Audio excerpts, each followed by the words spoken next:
Today on the Big Boss Book Club, I'm joined by Andres, aka Sebacoraje. We are talking our histories in tabletop gaming, our overzealous love of collecting, and of course, flesh and blood. All that and more this week on the Big Boss Book Club.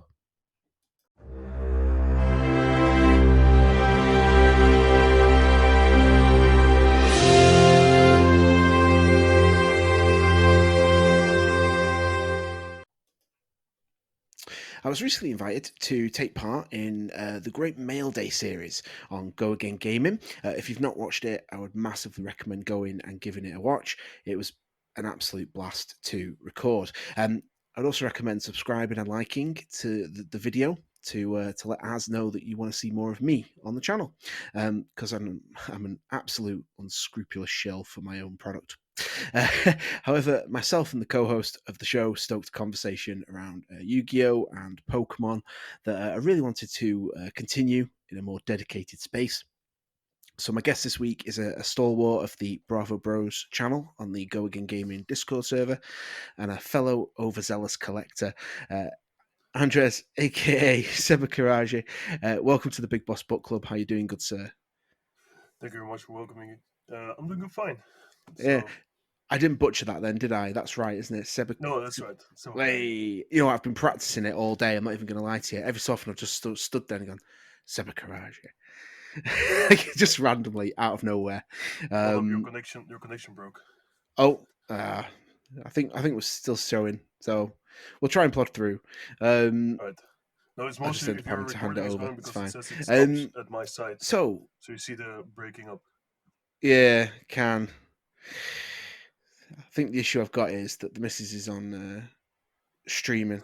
I think so. My Wi-Fi is being tested severely because we're like, essentially, I'll reveal the magic. I'm basically sat in the dining room. We're in like an old council house, and these houses are built like bunkers. So I'm like easily 15 feet away from the router, straight line. Yeah, so it's got to get through a lot of concrete and brick to get to me. So, yeah, unfortunately, it does result in breaks in signal. Unfortunately, story of my life. Cool. So, I mean, I'll ask the question: how did you get into tabletop gaming? Uh, how do we start? Well, it's started. Yeah. So a little backstory. I'm an immigrant. I came to the Netherlands in 2001. Okay. So yeah, I What? was 9 years old. Where are you from originally? Another very strange story. I was born in Argentina. But I grew up in Bolivia. Okay. And then after some stuff happened, my mother moved us together with my sister here in 2001. Okay. And around that time, I started going to school. I started getting connecting with children of my age. And so during the time, 2001 until 2006, 2004, Pokemon started going big, Mm. at least in the West. Because I remember seeing the very first live broadcast of the first Pokemon episode in 1999. Okay. Oh wow. Okay. Um, around that time, uh, yeah, Oh, see, I remember that that I think it's even have they put it on Netflix? I think it's even on Netflix, isn't it? The original series of Pokemon at the moment. I'm not sure, but I think it's. Oh man, that's a good question. I know they put a new series on Netflix, the newer series. Oh, I'm not sure. I seem to recall watching like episode one, maybe two of the original series somewhere. Could have been. I feel like it was Netflix. Yeah, probably. could be either or. Um, Yeah, okay, so we're looking at Pokemon then. So Pokemon is your yeah. in, is it? Yeah, Pokemon was my in because I remember I still have those cards. There were Burger King promo cards. Burger King promo cards. Holy Yeah, moly! and you got those in a big uncut sheet. and Really? you were supposed, yeah, they were like, what's the name? With their you have the stipped cuts, Mm. so you had Yeah, to yeah, yeah. rip them off the sheet Oh, to oh get them gosh. together. Oh no, jeez. I'd have ended up tearing them all into Yeah, bits. so I got some support from my family when I was younger to break them up together. Oh, nice. Fair play. So, And so oh, it was, did you? So the boosters and stuff. Did they? I assume that followed.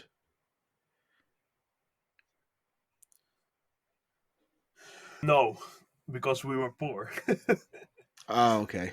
So what mostly followed was we have a celebration in the Netherlands. It's called King's Day, Okay. in which or it used to be called Queen's Day at the time, but now it's called King's Day. It celebrates the birthday of our monarchy. Okay. So either at the time it was a queen, and now it's the king, William Alexander. But the whole country becomes a big what you call a big secondhand market Okay. or a free Yeah. market, flea market. Flea market. Yeah. So at the time, people were just buying packs and just selling everything they had because either they were getting too old or their children didn't like it anymore. So that's when I first started having my first small collection of, I think around it was 100 cards I had at the time. Okay. That's not even that much, is it? Really, when you think No, about probably what you've got now. yeah, compared to the I think the little kid in me still thinks, okay, we got enough, and at the same time, I don't think we have enough, dude. No, that's the problem, isn't it? I Yeah, always say that to people. Like, I'm always like, oh, I've got enough flesh and blood cards. And I'm like, well, actually, I'd really like to try and play this hero. And I don't have the cards, so maybe I yeah. should. No, no, he's just gonna stop. Cool. Did you play in events? Did you play, or was it just more of a collection thing? It was a collection because everybody in my I there was one time I tried to play it at my low school. I don't know school during my during when I was 10 because one of my classmates actually understood the game Okay. and I didn't, so I got frustrated because I couldn't understand the game. Um, so I just was collecting, and one of the things that we also spoke on the podcast during the first time we did it with Ash. We have a game. We had a game where you both bet the card you wanted from each other, and Okay. you grabbed it and you threw it against a wall, and the person whose card landed it the most closer to the wall won the other person's card. And I actually Okay. remember doing that with base set holofoil cards. Holy moly! Yeah. Yeah, yeah. I was If like, only you could go back in time now and stop yourself doing that. no, I probably wouldn't stop myself doing that. No. No, no, it was way too much fun. I lost some cards, I won some cards, so and Oh man. yeah. So around the same time, I think 2004, if I remember correctly, 2003, uh, Yu-Gi-Oh started show Yeah. airing here in the Netherlands, Mm. and I saw Sounds about the right. yeah, and I saw the first few episodes. I was hooked. Ah, see that neatly actually brings me into one of my next questions. So, Yu-Gi-Oh, which Yu-Gi-Oh series do you think is the best one, and why is it season two? The series, to be fair, my favorite series is GX. Oh, really? Yeah, but of the original Okay, series, I think it should be the Battle City arc. it's got to be, hasn't it? Yeah, It's it had to be. seasons two Yeah, and three, isn't it? yeah, Really. yeah. Um, I was having this conversation with someone actually a while ago, and we were saying about all the different people generally remember Yu-Gi-Oh, the original series, for season one, Yeah, where obviously it all starts, and then Battle City, which is seasons two and three. yeah, People generally sometimes quite often forget that it actually went on for 5 seasons. yeah. That's correct. And I think wasn't that the last half of the season five didn't get sent or showed in the West, if I remember correctly. Oh, I'm not sure about that. I think it did. I know the last part of GX didn't get shown in the West. Yeah. Oh man, that season, like I remember when I was I was doing my studies. And I'm talking about 10 years ago, man. Oh, Yeah. like I watched the whole series of GX in Japanese. Oh, really? Yeah, Okay. because we didn't. It wasn't streamed here or a stream. It wasn't shown. The GX wasn't shown in the Netherlands. I think maybe one or two episodes almost got translated and then it got dropped immediately Ah, because DM was way too popular. yeah. And Yeah, the yeah, original series is still, I still think the best one. I've tried to watch other series. Like I've watched GX and I like GX. In fact, GX is there are parts of GX that I would consider to be some of my favorite Yu-Gi-Oh yeah, episodes yeah. in the GX seasons. But yeah, I watched like a couple of episodes of 5Ds and I was like, what is this rubbish? Then Zexal, I was like, what is this crap? Oh And yeah. eventually I just went, you know what? I'm just not going to watch this anymore and I'm just going to ignore it exists. And I'm just going to pretend that after GX, it got stopped being made. Yeah, because I kind of understand what you mean, but at the same time, there was something because I was at the end of my teenage time. I watched the GX, Okay. and GX really is what you call a development story because you see Juice not Juice Judai. I forgot the English name. Yeah, Jade. Jaden. Jaden, yeah. Jaden. I think his Yeah. Japanese name was Jusai. You see him growing up from the ignorant kid that's always want to play a game, and you see him grow Yeah. into an adult that wants to enjoy more of the game by another way. Yeah. And I think that's why it hooked me, or at least it's still my favorite series. I also watched 5Ds, which I really, really enjoyed because it Really. was it was stupid, and I liked the dual motorcycle. That's what put me off. The Really? dueling on motorcycles thing. I was just like, I can deal with synchros and them using rubbish monsters to bring out big beefy monsters. Yeah, yeah, I'm all for that. As soon as I was like, there's a like a NASCAR track that only turns one way.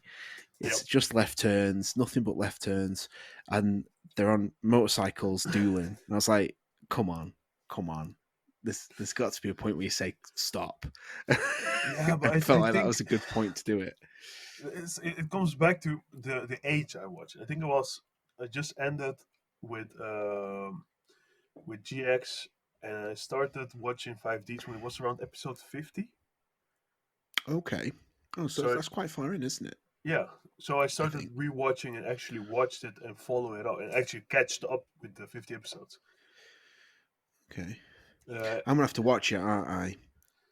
yeah, it's. I think now one thing I remember I didn't finish watching the last season if I remember correctly.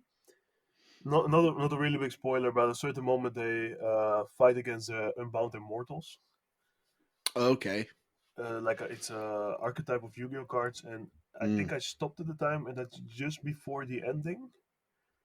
Okay. Because yeah, I Mm. was a student, so you lose track, and then you lose interest, and you know how it works. Yes, yes, I do. Yeah, I kind of came out of Yu-Gi-Oh when I was at uni, and then I came back, and that's when GX was in sort of Oh full yeah. force, and my because so basically I went to uni and I kind of just completely ditched other than WWE Raw Deal. I pretty much didn't play any other trading card game. Um, and then when I came back to Crew, um, where I'm from, um, I would go around to see my cousin. My cousin had got with his now wife, but then partner. She'd got a son. He played Yu-Gi-Oh. My Oh, cousin okay. Rob was who got me into Yu-Gi-Oh. So he was like, "Oh, wait, I've got this Yu-Gi-Oh stuff. We'll play." But Oh, he was nice. watching GX, so he was playing like Elemental Heroes and all this jazz. Yeah, And yeah. I come back with my crappy Dark Magician deck that had no support for Dark Yep. Magician in it at the time. And then I was like, "Hey, I'm going to play this cool damage," and he was just like, "Yeah, e heroes, e heroes, e heroes," and I was like, Yeah, yeah. "Oh, this Oh is." god, the e-hero spam at the time was horrendous. One of because I think that's how I ended up. So I was a huge fan of. I still am a huge fan of Zane Truesdale. Um, because he had like machines. So I'm a big machine fan. So in the first season, my favorite character is Bandit Keith, and No. my my first in my first ever pack I bought of Metal Raiders, Yeah. first edition, European edition. Oh, I pulled Barrel Dragon, which was an ultra no, rare. dude. Oh. I still have it. It's sleeved and in my machine collection, Yeah. which is because I just kept buying machine cards I thought this is awesome. Because we talked about it on the Great Mail Day. Yeah. I've got like Mechanical Chaser and like the original Mechanical Yeah, Chaser and stuff the like that. TP1. Yeah. So like they like I keep them all together, and even now I still see some machine monsters that I look at and go, "Oh, they're cool," or maybe they're part of an archetype that I've already got. I'm not as strict as I used to be. It Yeah. used to be every machine monster and every supporting card in every set, and I was like, I've got to stop because this game's going Yeah. to go on forever, and I'm never going to be able to keep up. So now it's just if I see an archetype or a card for an existing archetype that I already have, I'll pick them up. But yeah, Bandit Keith and Zane Truesdale then from GX. But then I I've said this on videos before, on podcasts before. I always go for the bad guy version of what my friends are playing. And Uh, in season 2 of GX, we got introduced to Destiny heroes. And yes. even though they weren't bad guys, they were dark They were dark. warriors. They Yeah. weren't Yeah. like elemental. They were dark. And I was like, so now I have my Destiny hero collection, which I absolutely love. Um, and it's just they're just cracking. I mean, they're all crap, but they're good. Well, They're good crap. there are one or two cards that still like Destiny Hero Malicious is still a meta relevant card. Yes. Yeah. Yeah. But yeah, I think for what I remember, I actually I, I remember going to we have in Netherlands we have like community spaces. Mhm. We call it like a community house in which people from around the neighborhood go and do volunteer work. Okay, that's pretty cool. Yeah, and one of the things that house had of the house had was two guys that were a little bit older. They went around 20ish. They gave Yu-Gi-Oh lessons. Oh wow, Yeah, at their own because I think they were like 20, yeah, around 18, 20ish. And actually nice. we had like 8 to 10 kids from my age, around 10 to 14. They really wanted to learn Yu-Gi-Oh, so they actually Nice. made they put up a whiteboard and started explaining like the first thing. Okay, one of the first things, your monsters, effect monsters, spell cards, and Nice. then they came by to speed spell 1, 2, and 3. So I was, oh dude, that's amazing to learn. It was Ah, such a good memories because I remember we were doing a tournament and I built what was it called? I called it a little bit of my good stuff. It will be called good stuff around this time. good stuff. Yeah, Just Raigeki, Harpy's Feather yeah. Duster, I had Dark Hole, Change of Genki. Heart. Yeah, Royal Decree. I think I also had Oh god. what was the card deck? I think I still have them in my collection. Wait, let me grab my binder. I have my binder with me. So He's got the binder. I He's got the pulling the binder. binder down. One of the four binders. One of 4 binders. Oh, I think I have I was saying that actually. I have my Destiny Hero collection. They're in one folder. I have my machine collections in another folder. I have generic collection stuff like playable cards Yeah. in one, and then I have like what I call my piece collection. So it's like I've got the Exodia in there, the God card stuff, all the starter deck stuff, Oh, and My elemental heroes are stuffed in there as well. Well, here, my elemental and evil hero stuff are all stuffed in there as well. Yeah, so I still have stuff like this. Oh, nice delinquent duo. Yeah, People won't see it, but I can see it, and that's what's important. it's a Delinquent Duo first edition. Ah, oh, nice. Also, Change your same. heart there as Yeah, well. but magic card. Oh yes, of course. Because people may not remember, but it wasn't called spell cards, were Yeah, they? It was called magic cards. Because they changed the name of a set. It was called Magic Ruler, and it later became Spell Ruler. They Spell changed Ruler. the Yeah. name of the set. Didn't change the code for it, but they No, they changed didn't the change name the of the code. set. They just changed the name. Oh, you've got Null and Void. I need one of them. Which one? Null and Void, top card, middle. Oh yeah, I'm not sure if you want this one because this is a first edition. Oh Uh, no, I SOD. just need one more for my Battle City Battle Box. Oh, I remember the card. I had like things like Burning Kenpachi, the 1800 attack, 0 defense monster for 4 star. Oh yeah, yeah. I I had think is that a Monster machine? I think it might even No, be a machine. it's a Was it Pyro? Pyro. Yeah, Pyro. Pyro. I had United Withstands. Oh, painful choice. Painful choice. Classic I, card. also one of my favorite. Which one's that? After Genocide. I'm not. I'm not going to lie to you. I don't know what that does. No, it does nothing. It's a very bad card. It said this card can only be activated during main phase one. All monsters on both sides of the field that have been involved in the damage calculation are destroyed during the end step of the turn. It's a bad card, Oh but wow. Okay. just the name Genocide. Yeah, you wouldn't see that nowadays, would you? No, this I think it only got this printing during the first edition when it still was a magic card. Hmm. Because this is from Labyrinth of Darkness, and after the Okay. unlimited the card rechange to spell card uh, and the unlimited only got after massacre. It has got a complete R name. Uh yeah. That Oh, yeah. they did that with quite a few cards where they changed the name from even like the series. Yeah. Is that signed? No, no, it's Is that? near mint. Oh, So okay. I bought a second copy to have the set complete twice. Oh yeah, because that's all from the same game, isn't it? Yeah, this is a world. So I one of the dumbest thing I ever started was collecting the game promos. So this is like Uh, the PCY is the Yugi PC game.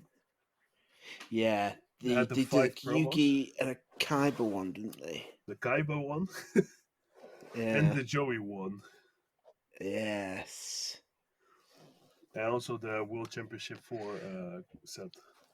Yeah, I got that. I don't have the other two anymore, but I got the thingy.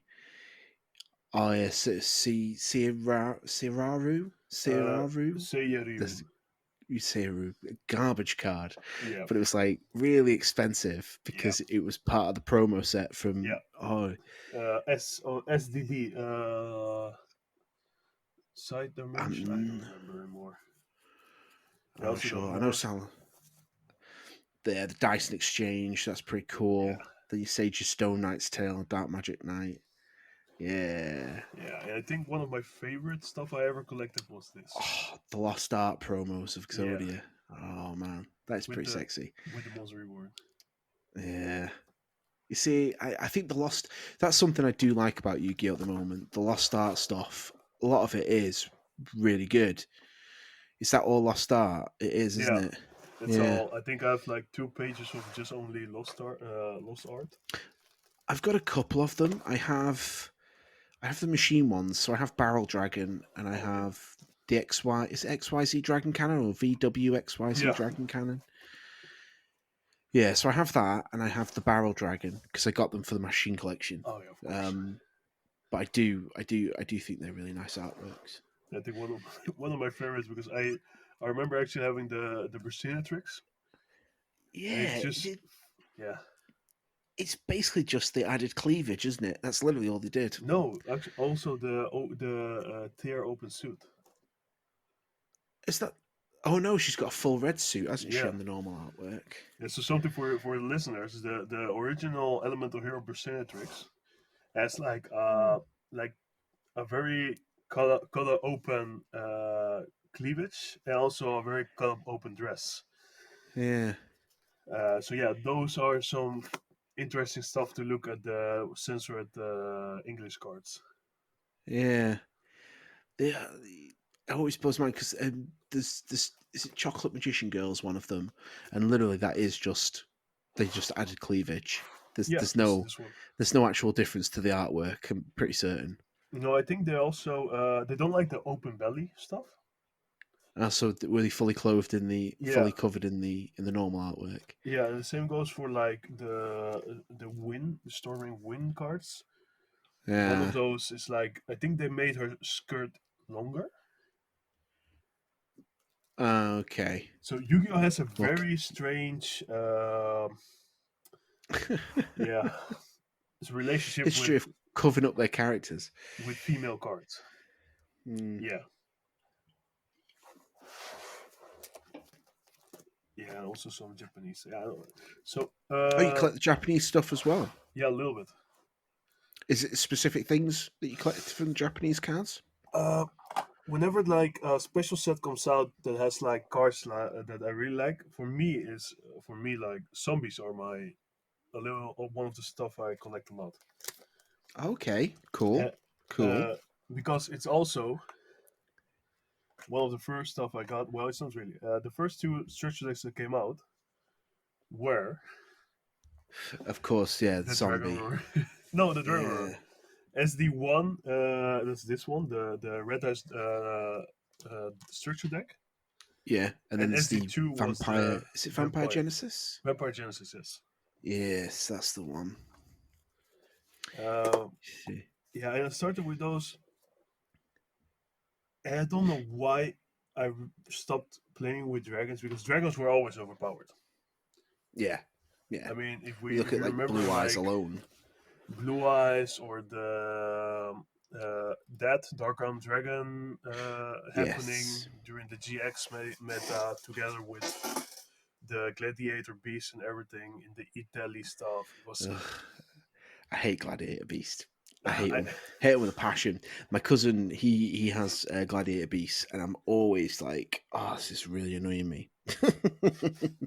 Like, oh yeah, I'll just do this thing, then I'll bounce it, then I'll bounce this in, and this yeah, blows up your card, but then that bounces out, and it bounces in another thing, which blows up your other card, yeah. and then that goes into your extra deck to form a fusion monster, which blows up the last two cards, then that bounces out, and I can bring in six monsters and attack you. Like, Of course. oh, this is ridiculous. What's going on? Yeah, but that's a funny thing that I stopped playing Yu-Gi-Oh after I started. I think it's called middle school, Okay.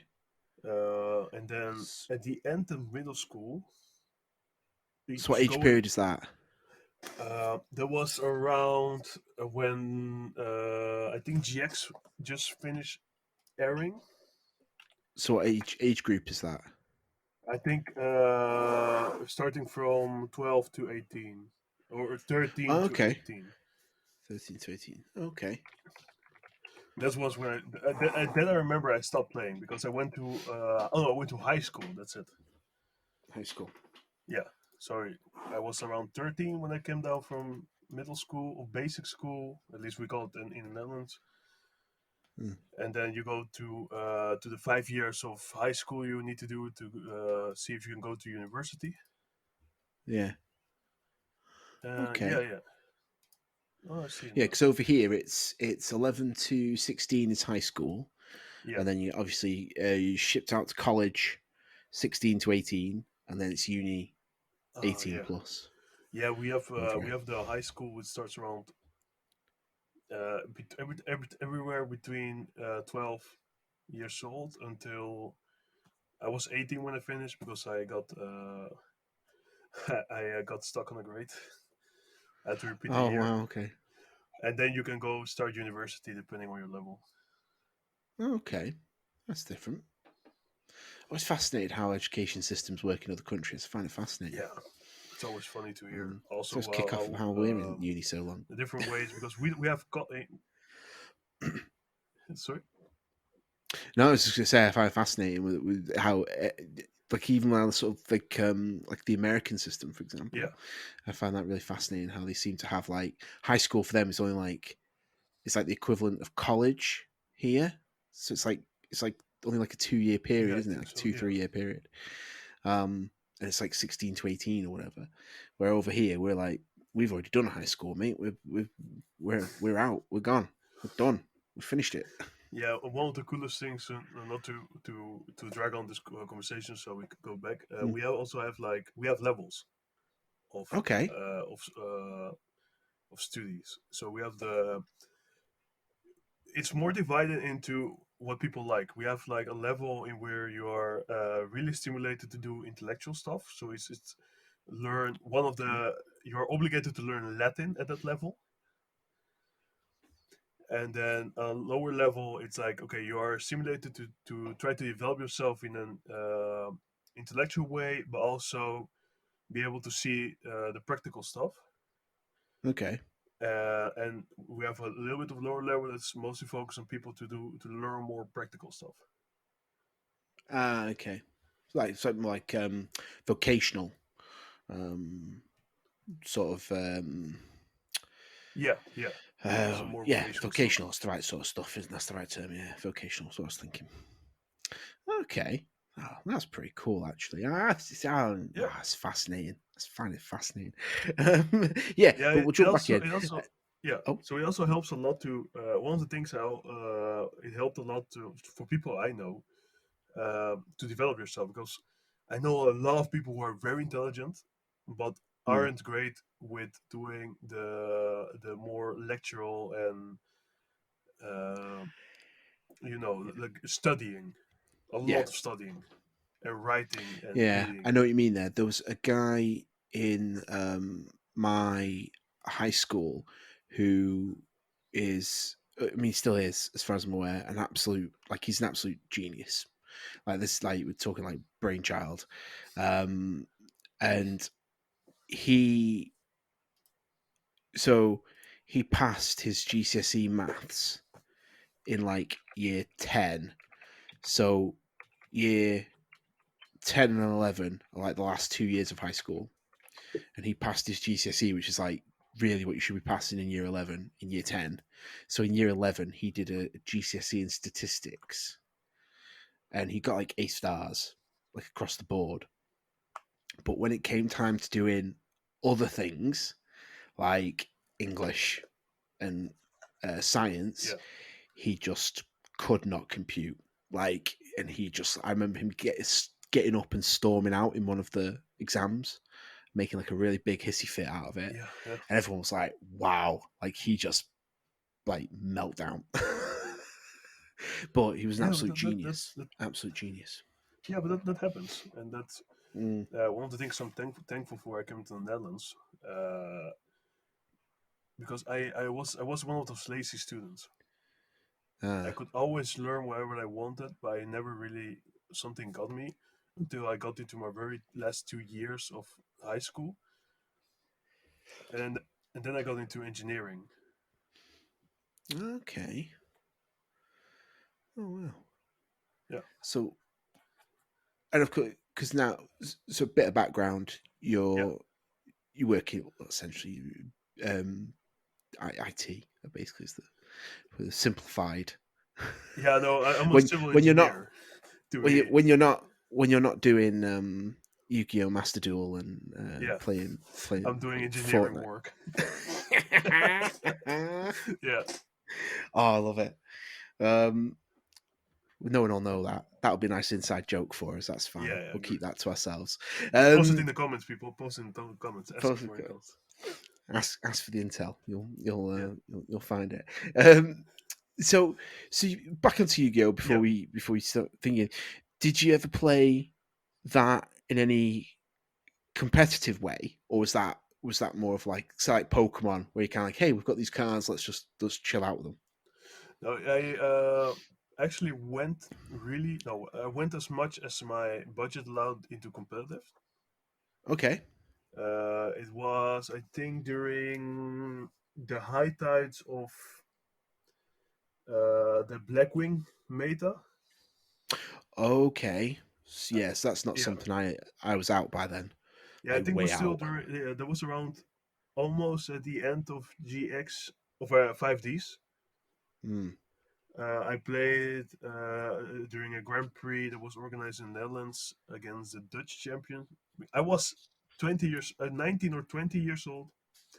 I played uh, thrown together structure deck I had Nice. of zombies, of course, and I managed to go 1-2. So he won two Okay. two of the matches. I won one. And it was funny seeing a 30-year-old kid with a 600 pound deck Oh playing yeah. against my 40 to 50 pound deck. Yeah. Oh yeah. I, I got into when I got after I got into Yu-Gi-Oh, I ended up working on a market stall that sold the cards, Ooh, and the guy who ran it started running tournaments and actually got the official prize support. nice. And I always remember we nicknamed him Carpet Boy. Um, I don't even know why. It just sounded funny. Um, and literally, it's like he had access to the strongest card in Yu-Gi-Oh, his parents' credit card. That's what he had access to. Oh yeah, yeah, yeah. He like I was there with my bare bones burner deck that was probably 5-6 quid in total value of cards in it, and he was like drop in, and it was back when like Blackluster Soldier and Envoy of the End were Yeah, yeah, legal, yeah. like just after Invasion of Chaos, Yeah, that's and around yeah, 2002. something like that, yeah, and Yeah, he must have been a bit later than that, maybe 2004. 2004, yeah, I Yeah, think because I actually 2004. had the Kills Emperor Dragon in For of the End. First Ah, edition, which I oh, lost nice. or got stolen in the end. Oh, Yeah, oh, oh yeah, I man, know. they're expensive now, them, my man. Well, they're around 100 euros. So Oof. maybe next year I will just finally break the bank and just say, okay, I'm gonna buy one. I just get one, yeah, Yeah, shove it in the folder. But this lad, like, he did really well. Like, he came to a couple of the big events that we ran. Just nicknamed him Carpet Boy because he was an absolute like, you just look at someone and know you're one of them. Do you know what I mean? Like, yeah, I yeah. don't I want to know what you mean. swear, but yeah, one of them. So yeah, he was like that. So we nicknamed him Carpet Boy, and eventually he didn't turn up again. Um, Oh, but yeah, just randomly thought about that then when you said about it. Actually, something I will pick up on when you said about the guys who came to train people. Did yeah. that did that like take off? Like how many people graduated from their training? Yeah, we were around. We actually had the final lesson was a small tournament with 10 people, Okay. and I Oh, came. I that's remember really coming cool. in second, which I got pretty Nice. pissed because I just drew bad hand and my friend just mangled me. Oh, But at the same time, it was a lot of fun, and I think it helped like people really starting going. But that's a problem from that time, when you didn't really know where to start playing Yu-Gi-Oh outside of bigger events, because we actually also yeah. had the Shonen Jump Cups got televised Okay. a few times, Nice. and as well as it's going to sound very strange. The the national airport is called Schiphol or Schiphol, and Mhm. the tournament was held at the airport. Okay. So you had the Shonen Jump Cup Schiphol, if I remember correctly. Oh, just oh, just imagine every so often during the game you hear last call for Yeah, flight yeah, number 444. yeah. That was it. Was Yeah, I remember that one correctly. It was super fun to see it at the at the what you call it, being an air out on television, also actually coming out at the what was it called? On the news, Oh wow. at the Okay. evening news, that there was an event being held out with people playing cards. I see. Yeah, That's so it was awesome, cool. though. Yeah, That's how you know you've made it when you've made it yeah. on the news, and someone's saying, "Hey, they're doing this thing there." Cool. I always thinking about teaching Yu-Gi-Oh. I always get a bit thingy about it, like a bit. I don't really know. Like, I get a bit reluctant because I remember having an experience where, because they say I worked on this market stall and we sold it and we ran tournaments and stuff like that, and then people would like these parents would come to me and say, "Hi, would you help my child like build their deck?" And or I'd have these random kids coming up to me with these huge stacks of cards saying, "Hi, could you help me like sort my deck?" And I used to love doing it. You're used to helping out. It's like, hey, I'm happy to help because at the end of the day, you're paying my KFC bill, which was the only outgoings I had at the time. And I was like, yeah, come on, keep keep it coming. Yeah. Um, but like I remember once this before a tournament, this lad come up to me with his mum, and his mum was like, "Hi, would you help my son?" And I was like, "Yeah, sure, no problem. Sit down, sit down." We went through his deck and we built his deck, and I remember playing him. I think it was like round four, and he beat me, and I was Oh like, "This doesn't count, by the way, because I built your deck." god. This doesn't Yeah, count. yeah, yeah, That's yeah. like I was like, "You didn't beat me. I beat myself." I was like, Oh, but the saltiness! I can hear the saltiness. I was just like, I even knew what his deck was because I built it for him. How did I Yeah, still lose? But he was such a nice lad, and I was just like, do you know what? You know, mate, go for it. Love it. yeah, Love to nice. see it. So now I'm like, no, I'm not going to teach you because I'm scared you'll beat me. Um, that'd be really Uh, funny when my shop opens and people come in. Can you teach my son how to play you? No, no, no, sorry. no. Online tutorial. Yeah, no, I Download do. Master Duel. Yeah, go. No, no, please don't let him play Master Duel. The game is such a horrible learning experience.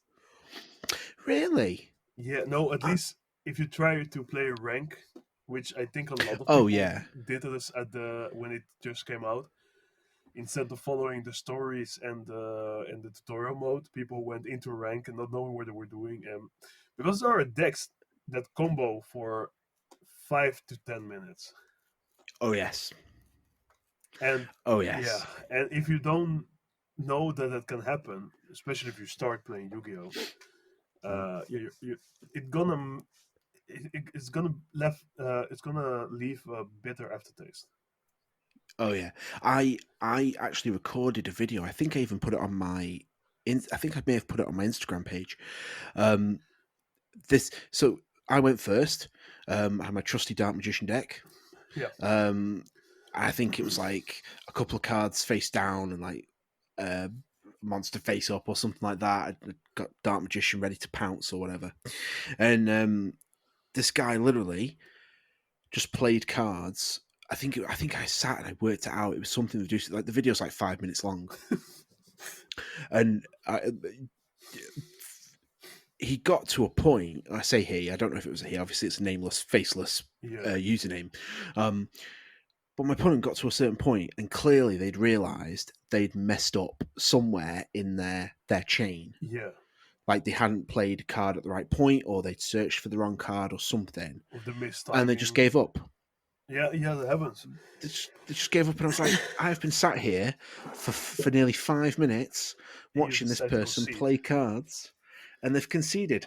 Yeah, It's like, I'll take the win, I'll take the experience points, but I did not come sucks. here to, yeah. Yeah, um, and then I did it again with another guy, but this time I was really thingy.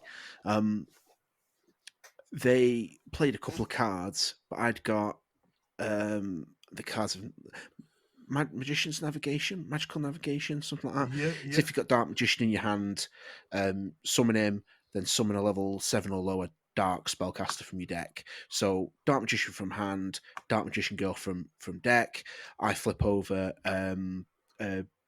Uh, oh, the names again completely evaded me. It's like Dark Burning Blast or something like that. If you control Dark Oh yeah, Magician and Dark Magician Girl, destroy everything your opponent controls. yeah, yeah. And so they played like these 3-4 cards, and I just went, bugger it, I'm doing it. Brought out Dark Magician, brought out Dark Magician Girl, flip Oh, I Dark love it. Burning Magic. That's what it's called, Dark Yeah, yeah, Burning yeah. Magic, and they just blew up the guy's field, and he conceded. I Yeah, was just like, that's one of the things I really dislike about Yu-Gi-Oh is that coming back, and I know it's a best of three, mm, but coming back when when your field either gets decimated or you get stunned, yeah, like I did with a lot of professional players because I played a zombie stun deck, yeah, Eldritch. Uh, the comeback is very hard. yeah, You either need to top your best card, or the combo piece, or the removal to either have a chance of coming back. But it's a lot better to either concede yeah, for that match, for that game, to try to win the match. yeah. My friend Martin says that sometimes in because he's a big Pokemon guy, big Pokemon. He's a self-proclaimed tryhard in Pokemon. He actually got invited to the World Championships a while ago, a few years back. I think there was some reason he couldn't get there. It was the travel. He couldn't Oh get yeah, there, yeah, unfortunately. Um, but he always says himself like, if in that round one or even round two, as long as in round two you're not going to lose by doing it. If you don't think you can win that game, scoop it. yeah, Just say, yeah, it's fine. You win. Go on to next round, and we'll play the next. It's best of three. If you don't think you're going to pick up the win that game, you might as well go straight to the next game and try again. yeah. Because especially because it's timed. Yes. So for the people who know, you play three rounds, best of three, and you need to finish within, was it 45 minutes? It's something like maybe 45, 50 minutes, something around them Yeah, lines, I something around there. think. Yeah. And unlike Flesh and Blood, where you have standard of 50 minutes match and 5 minutes of preparation, Mm. it's you have 45 minutes to play out the three matches, including the sideboarding in between the rounds. Yeah. So if you have like a very strong stone deck like Mystic Mine Burn or Mystic Mine whatever, or you have Zombie Lockdown, or you have another, most of the time it's easier to concede and Yeah. start the next round with your new sideboard as fast as possible so you can keep going. Yes. Yeah. Yeah, that does kind of make sense actually. I'm not one. Yeah, I think this is because Lorcana's the same. Lorcana's like 3 rounds, 50 minutes. So you've got to like Yeah. work fast. If your deck's like a bit of a slow burn one, and you don't think you're going to win, you need to move on to the next Yeah. round to try and get the win back. Um, one more thing actually before we sort of move on from Yu-Gi-Oh, and we start looking at Flesh and Blood. It'll have aged quite substantially by the time this episode comes out. But have you seen the video from the is it YCS, the most Yeah. The the most one recent that's going YCS. with the Exodia player? Oh, just a little bit. I saw just that he won, and I heard the crowd cheer because I'm still in a chat group with people I used to play Yu-Gi-Oh with, which is still most of the guys I know, very good players. Some of the top of the world players, Yeah, and man, the whole chat was going, "Dude, have you seen this? Have you seen this?" I was like, "Oh my god, a guy mangled the other guy with an Exodia combo! Holy shit!" yeah, I loved it. Yeah, I saw it. yeah. Like two straight games as well. I Yeah, think it was like, and I saw the it was only the last two bits that I saw and saw him on X. It was like the first time he wins, people are like, "Oh, cool, guys running yeah, Exodia, yeah, that's yeah, really cool." Yeah. Second time, the crowd is like there, and everyone just loses their mind. Everyone's like, yeah. "What?" It's like, Uh, even I'm watching it go, and the guy's not even like the guy playing isn't a young guy. Like he's probably older than like me. It's yeah, like that's cool. Do you know what I yeah, mean? because Like he's turned up with an old school type of win. I yeah, believe it's quite a new, up to date deck, but he's got Exodia in it. I mean, come on. Like, Yeah, it's amazing. I think that at the same time, I heard that the guy also plays a lot with his son during Yu-Gi-Oh locals, and his son nice. is actually also a very good Yu-Gi-Oh player. So he probably just makes a fun deck and tries to keep a little bit up with the competitive stuff, and that makes somebody, if you're skilled enough, you know how to handle the meta. Mm. It can make for such amazing stuff like we have seen just recently with his wins. Yeah, I thought to myself, "Do you know what? It'll have aged quite substantially by the time this episode comes out." But I thought it needs to mention it. Yeah, Need to no, I mention it somewhere. it's amazing. Um, so we'll jump in. So, how do you get into Flesh and Blood then? I think it was just 2020.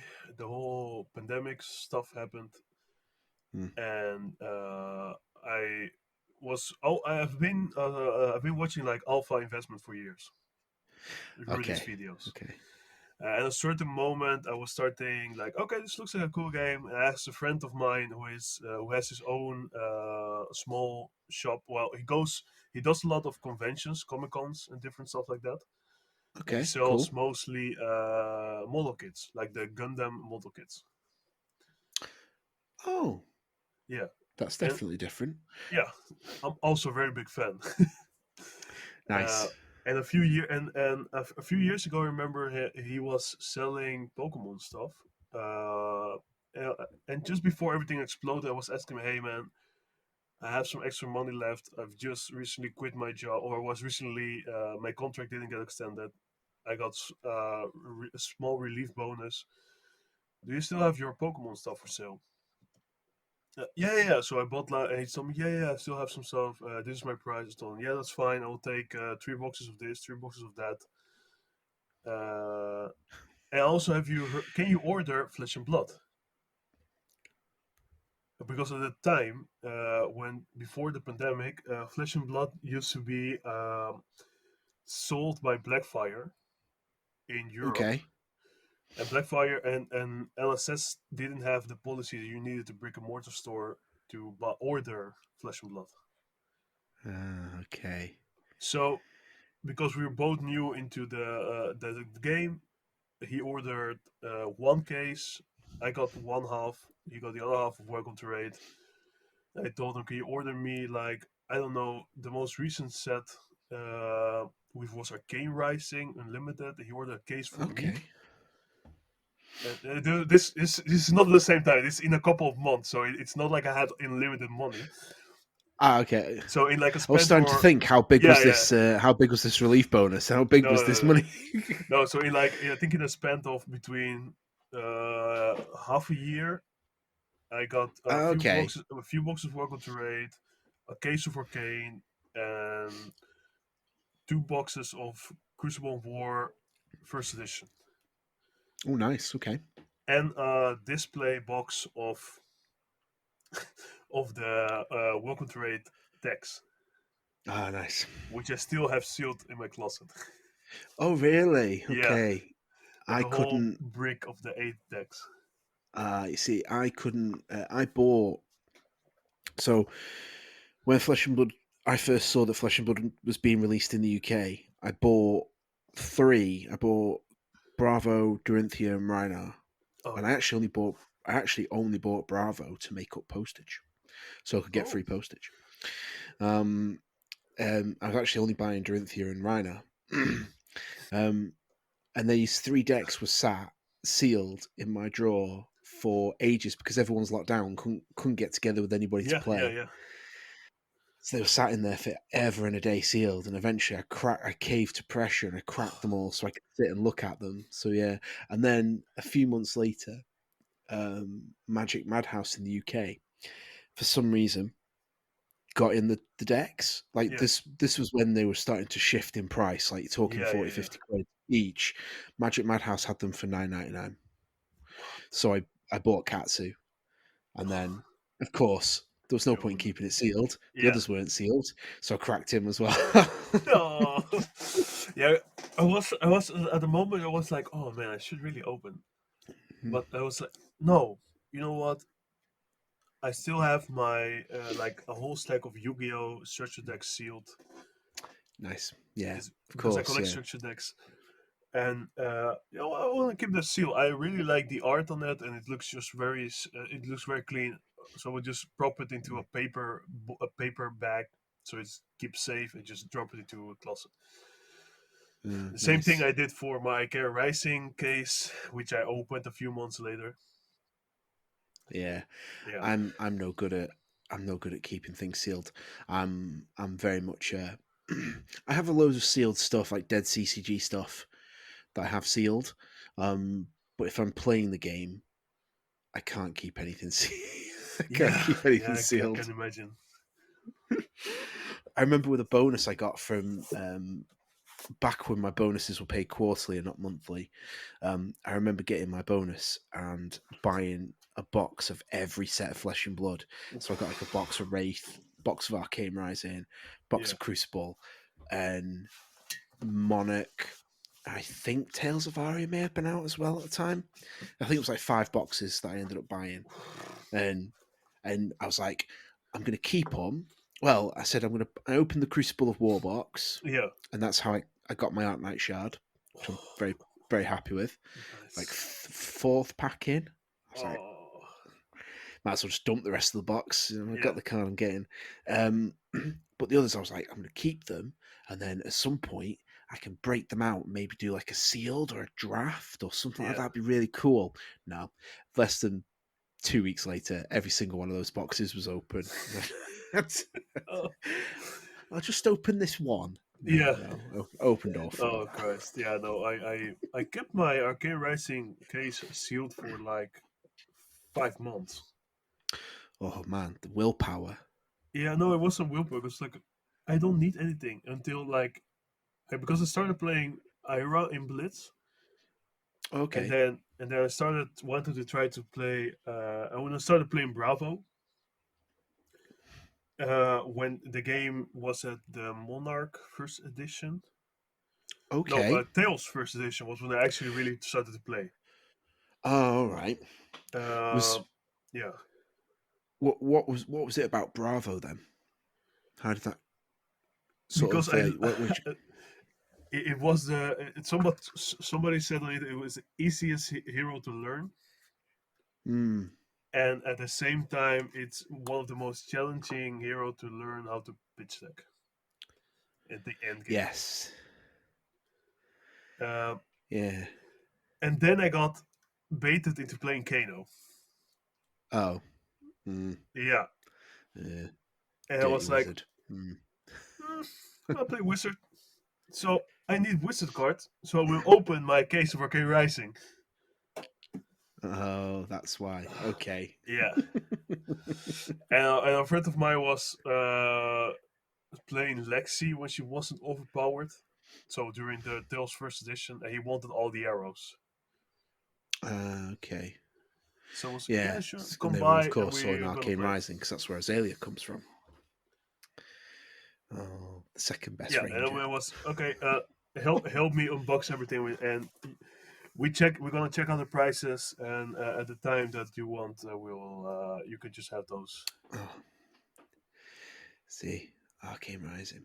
Arcane Rising was such a good set. Like I must have bought because that's where I came in when Welcome to Wraith was released, Yeah. but I didn't really start buying it until Arcane Rising, and then I must have easily bought a case worth of Arcane Rising.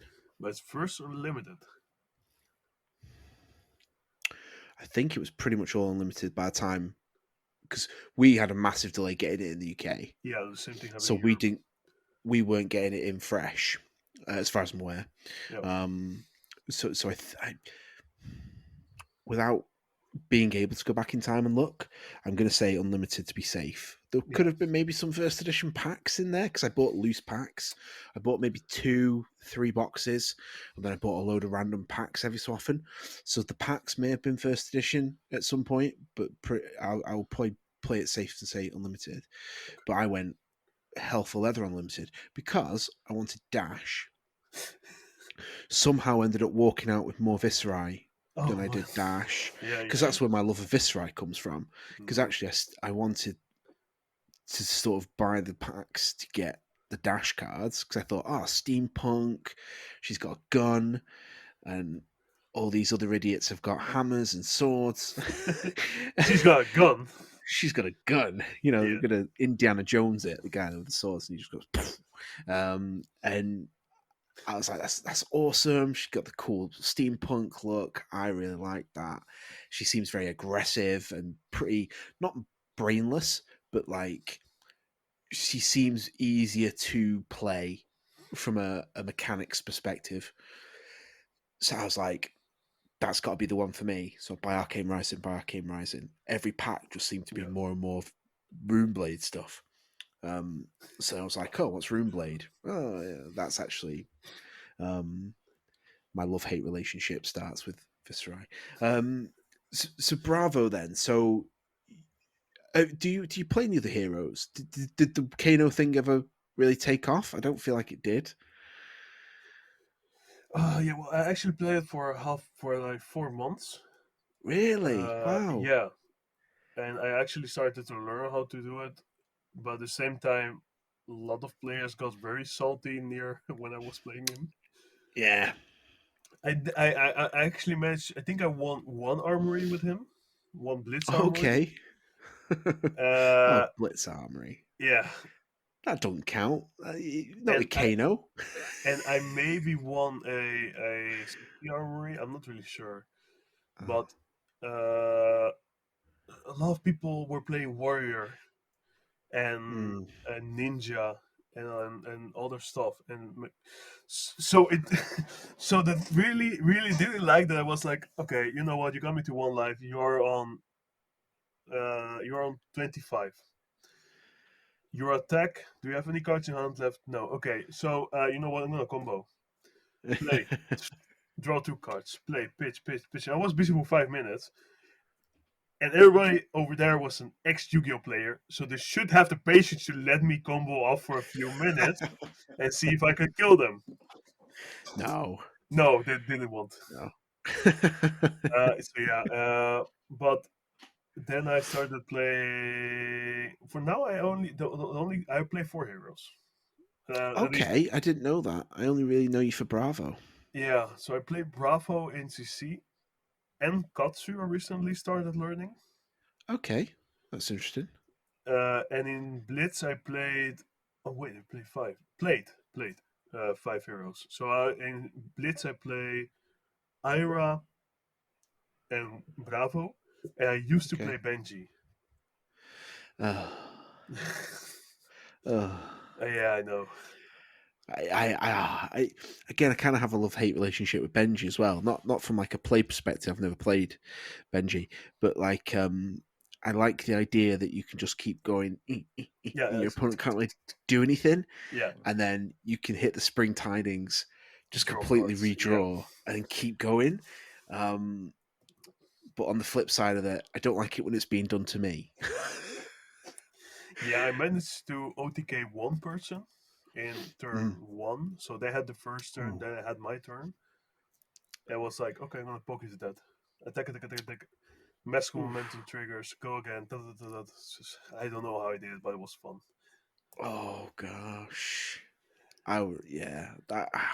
Benji always feels like they didn't. It's like every time they release something for Ninja that's 2 damage or less, Yeah, they are just stockpiling Benji. Benji. Yeah, yeah. But at the same time, he because he needs a specific kind of equipment, so you cannot run tunic with him. You cannot No, run the what's it called the ninja battle worn block for one gloves. You cannot run the oh, the combo ninja one. battle worn legs. It said on hit all your cards with combo gain go again. So Yeah. he has around three three armor Mm. or three It's, armor. it starts off on 17. 17, yes. Yeah. And a lot of heroes now have armor and yeah, so I understand, but at the same time, it's a bit of a shame. Yeah, yeah. Who are the other heroes you play in Uh, Blitz? Because that's that's Bravo Ira. three. Ira. Did you do any commoner? No, we wanted to do Commoner at the LGS I was playing, but when we were planning everything, the owner decided to stop.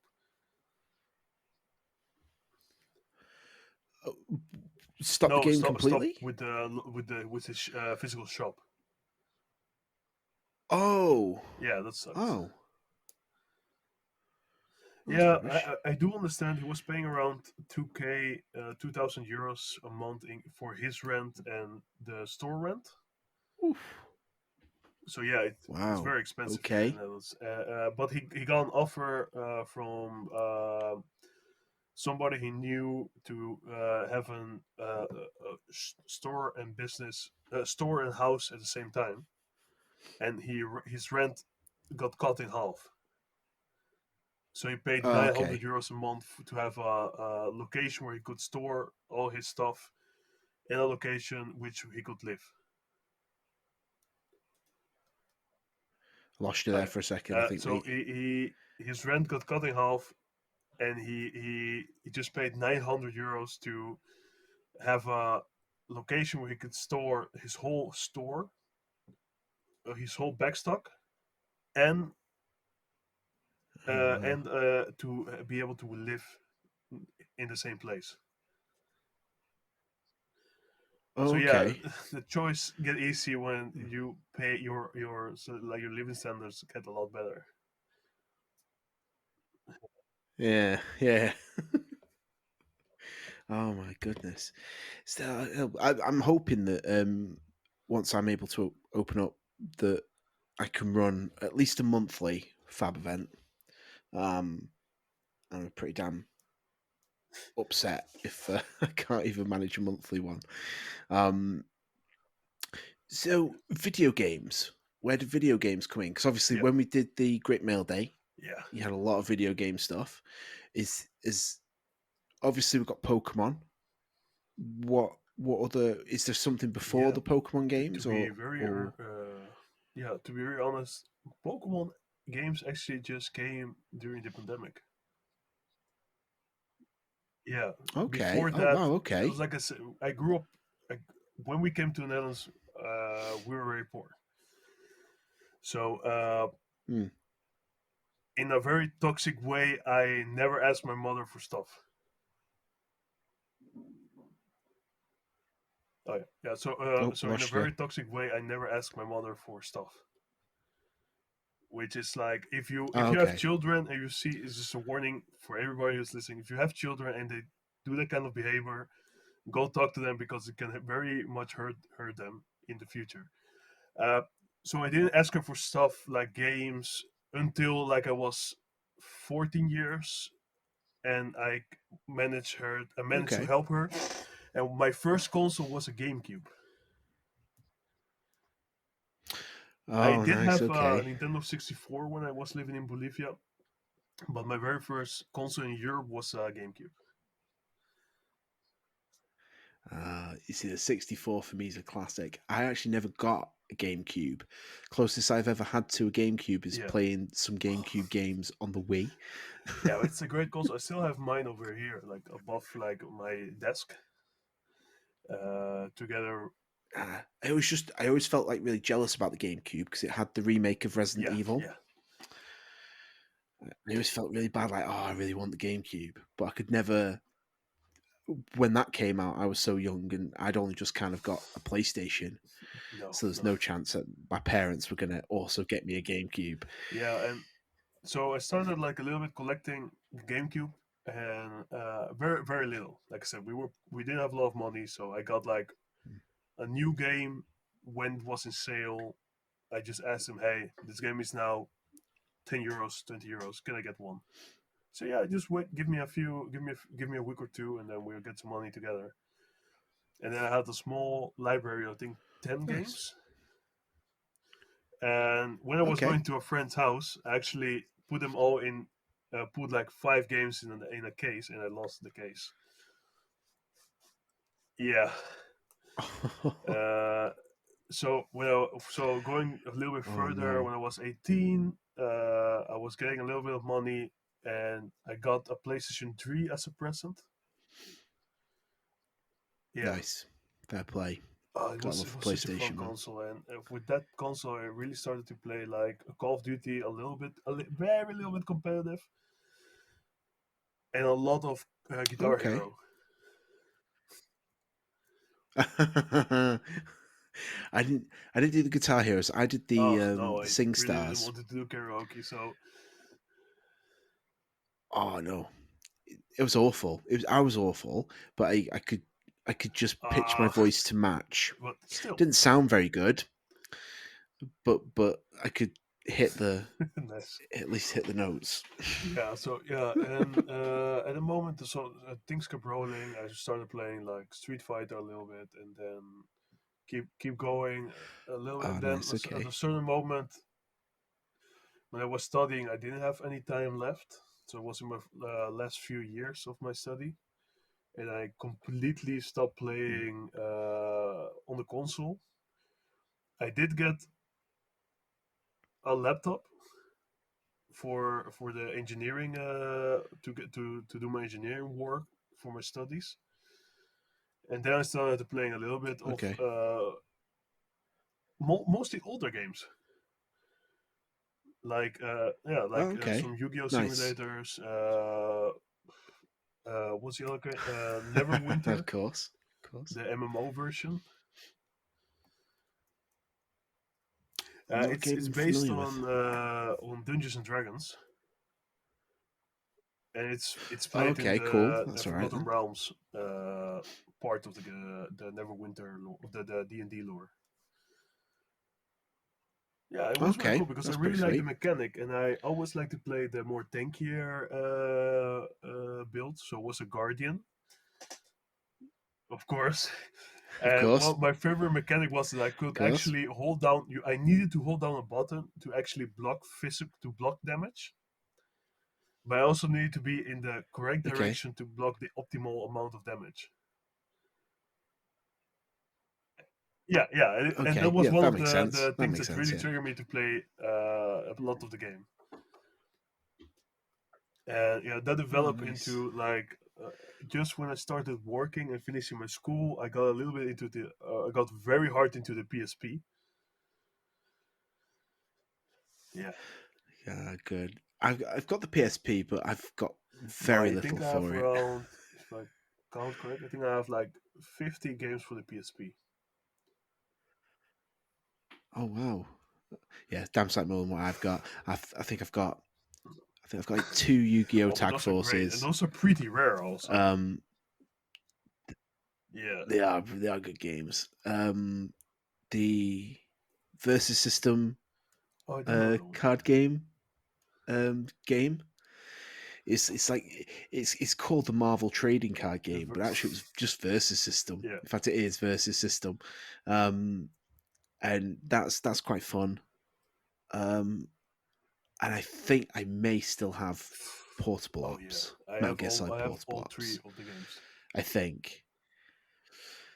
Um, oh, like so, like Uh, Portable Ops P- Plus, there's portable ops, Portable Ops Peace Plus. Walker, portable ops plus. Oh wow, okay. Um, I yeah, I think that's it. I think I have a few. Yeah, What they yeah, called UMDs, yeah. the videos. I have a few of Oh, them, those are or like cool, man. wrestling ones. They're all wrestling ones. But like, yeah, I was like, why am I watching these on a PSP? Well, It's cool that I have them, but why am I yeah, that's watching them true. on a But the funny thing PSP? is, I came into the PSP after it was dead, and I also really very slowly started collecting for the PS Vita. Okay, I never Yeah, got that. I must it admit. came out during a time I didn't have any money, and just when it was dying because of Sony's decision, uh, I was slowly getting one, and then I think actually just like 4 years ago, I actually got one, and very hard to start collecting. Okay. I think I have now a total of 30 games, including 10 sealed. Yeah, Oh wow. Okay. sealed games. Steel Yeah, Games, the PS Vita. those are Well, I thought. expensive. One of my funniest things, I bought a Muramasa, which is a side-scrolling game, which just looks very artsy and very nice. I bought an Asian English version for Okay. $10, sealed. Nice. And if you look up Oh, the price of nice. the thing now, it's around $100.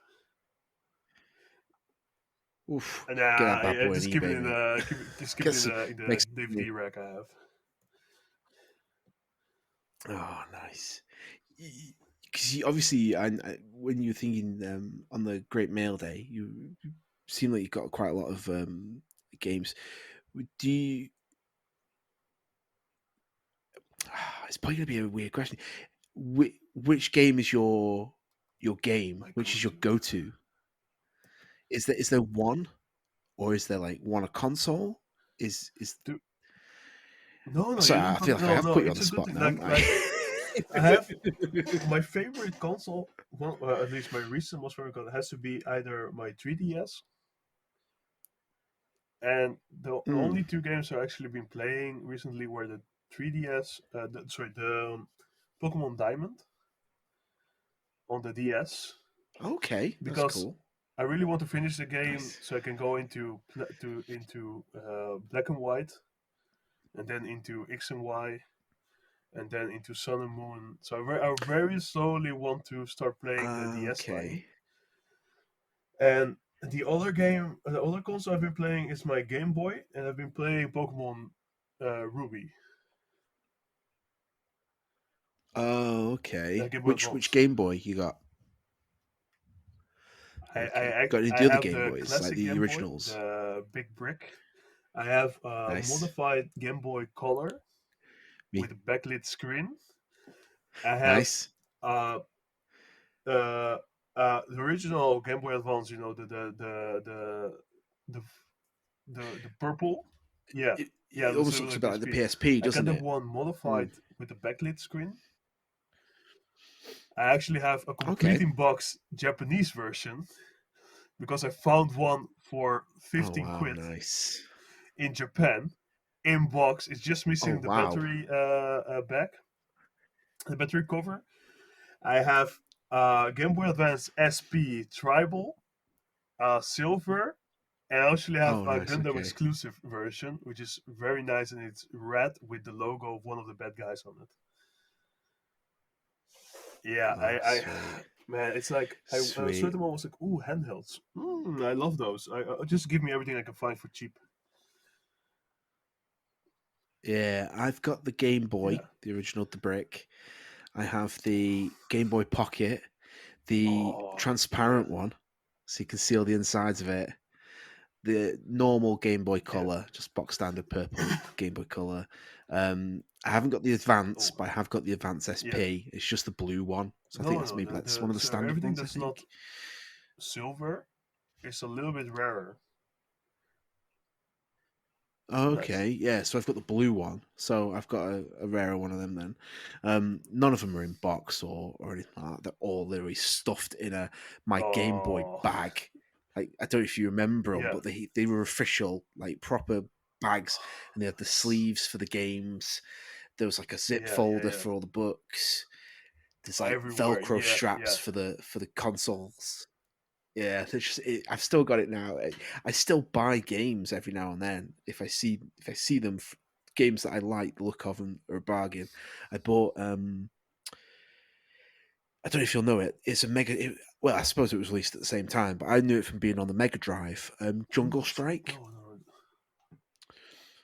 Jungle Strike. So the Strike series are phenomenal. There's Desert Strike, Jungle Strike, Nuclear Strike, um, Oh, Urban Strike, Soviet Strike. Maybe more, but the first three were desert, jungle, and yeah, yeah, urban. yeah. Jungle Strike was like one of my favorite games on the Mega Drive. I still have it, and it's along with my Mega Drive.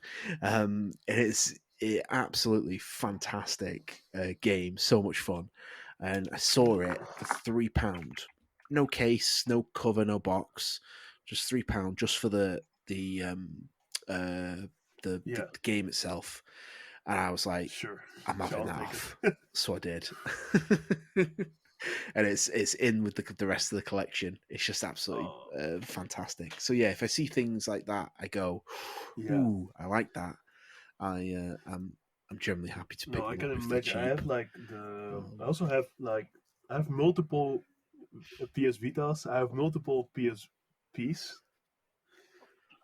because at the moment okay. when I bought them, nobody wanted them. So Oh, I got like a you've grabbed them. very I got the first version of the PS Vita. I got the original black, which was a gift from my girlfriend, and I also have Okay, cool. the like it's a cobalt blue version, which was Japanese and American exclusive. And for the Nice. PSP, I have Okay. the PSP 1000, this is the OG fat PSP. The PSP Slim and Light, which is the Okay. PSP 3000 version, which was the last optimization version. And of that version, I also have like a cobalt blue version I found for €10 here nearby. Wow. It was yes That's it was insane. a local advertisement. It was a lady was saying, "Hey, I want to sell this thing," or she was just selling this thing. I offered her €10. He said, "Sure, if you can pick it up today, it's yours." Because I've been getting a lot of messages of people all over the country which are asking to keep it for a day or two. I and it was during the height of Ah, Corona, okay. and I told her, "Yeah, sure, I will pick it up now. I have €10. I can come by in 10 minutes, depending on where you are." She said, "Sure." I went. I got 4 games, which not any rare games, a few, one or two fun games, and blue PSP. I was like, "Oh my god, I love it." Yeah, For €10, that is like criminally yeah, insane. Wow. I you'd be you'd be yeah, insane to yeah, not do that, wouldn't you? yeah. You But sort of say like, here you go. and You'd she be told me, "Yeah, silly I to. got like 20 messages of people from like other side of the country who were asking if she could ship it, and she didn't want to because you know, yeah, The you cost to sometimes you shipping. don't really want to mess around with shipping, Mm. and that's when you get No, locally, you get the best deals. no. Uh, Well, that's insane. the That is. most insane thing I've Jesus. ever gotten through Facebook Marketplace was 5 GameCube games, and it started from the cheapest. There was Super Mario Sunshine, what's it? Okay. F-Zero GX, Zelda Wind Waker, Okay. and Okay. another random game which I don't remember. And the most expensive was Metal Gear Solid Twin Snakes. And you want to Ooh, guess how much? nice. It's gonna be some like €5 or 50 for something all of them. insane. Yeah, Oh, 50. Okay. Okay, I was a bit wrong, but it's fine. Yeah, Twin Snakes alone 100. would be worth a bit.